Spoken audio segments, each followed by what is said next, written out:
माननीय मुख्यमंत्री नीतीश कुमार जी के नेतृत्व में सर्वदलीय सहमति के बुनियाद पर भारतीय जनता पार्टी की राजनीतिक पेचीदगियां अपरोक्ष रूप से उस दौर में 75% आरक्षण के बिल पर महामहिम राज्यपाल का हस्ताक्षर करना देश की राजनीति को एक नई दिशा दिया है।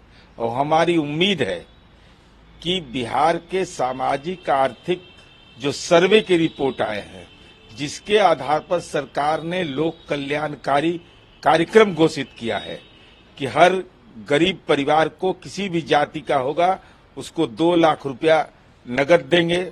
इसके अलावा आवासन से लेकर के जीविका समूह तक के, तो हमारी उम्मीद है कि भारतवर्ष के हम भी नागरिक हैं, हम बिहारी हैं, तो ऐतिहासिक रूप से हम अगर पिछड़े रहे हैं तो केंद्र सरकार बिहार में आर्थिक और सामाजिक असमानता दूर करने में सक्रिय भूमिका अदा करे, बिहार को विशेष राज्य का दर्जा दे और बिहार जैसा राज्य ने जो मानक स्थापित किया है, अब यह देश के अंदर में यह मांग उठने लगी है।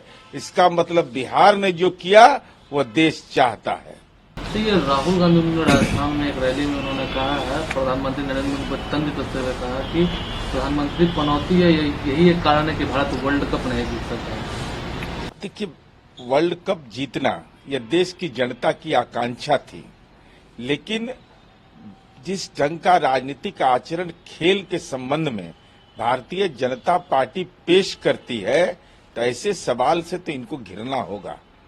ये अखिलेश यादव उन्होंने भी सवाल खड़ा किया और कहा कि अगर ये गुजरात में हुआ फाइनल मैच, अगर लखनऊ में होता तो सारे लोगों को वहाँ आशीर्वाद भी मिलता, और लखनऊ में मैच अगर इंडिया का होता तो भगवान विष्णु अटल बिहारी वाजपेयी का आशीर्वाद मिलता और भारत जीतता। देखिए, गुजरात के अहमदाबाद में वर्ल्ड कप हुआ और उस स्टेडियम में हुआ जो सरदार वल्लभ भाई पटेल के नाम से जाना जाता था। स्वतंत्रता सेनानी थे, देश के नायक थे और पटेल समाज के थे।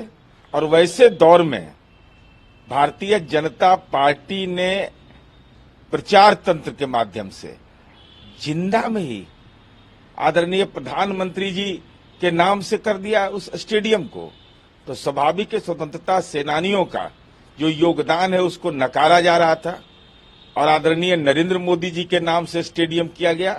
तो चूंकि आध्यात्मिक परंपरा हमारे देश की रही है कि पितरों को दुख नहीं पहुंचाना चाहिए, हो सकता है कि उसका कहीं न कहीं को भाजन देश को भुगतना पड़ा कि आदरणीय प्रधानमंत्री जी ने सरदार वल्लभ भाई पटेल को दरकिनार कर करके अपने नाम से स्टेडियम का नामकरण करवा करके राजनीति में एक ऐसा दिवालियापन दिखाया है जो निश्चित रूप से देश के स्वतंत्रता सेनानियों का, पटेल समाज का, यह स्वाभाविक रूप से एक राजनीतिक अपमान की एक नई परिभाषा गढ़ दी थी।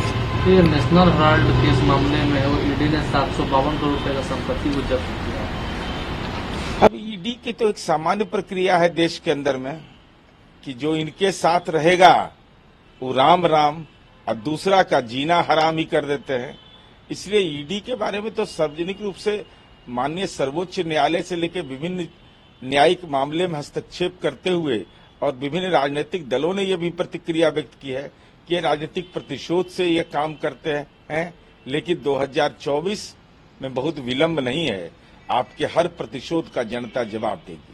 तो पीएम ने एक रैली में कहा है कि मैं राजस्थान के लोगों को आश्वस्त करना चाहता हूं कि भाजपा की सरकार आएगी तो महिला पर अत्याचार करने वालों के खिलाफ सख्त कार्रवाई की जाएगी और राजस्थान में कांग्रेस का जादूगर और दिल्ली के बाजीगर झूठ बोलने में माहिर है और कांग्रेस की विधायक। प्रधानमंत्री नरेंद्र मोदी तुकबंदी वाले हैं। महिलाओं का सम्मान की बात है तो महिलाओं को केंद्रीय सेवाओं में अब तक आरक्षण क्यों नहीं दिया? जिसे बिहार ने क्षैतिज आधार पर आरक्षण दिया तो आप आरक्षण देते ना।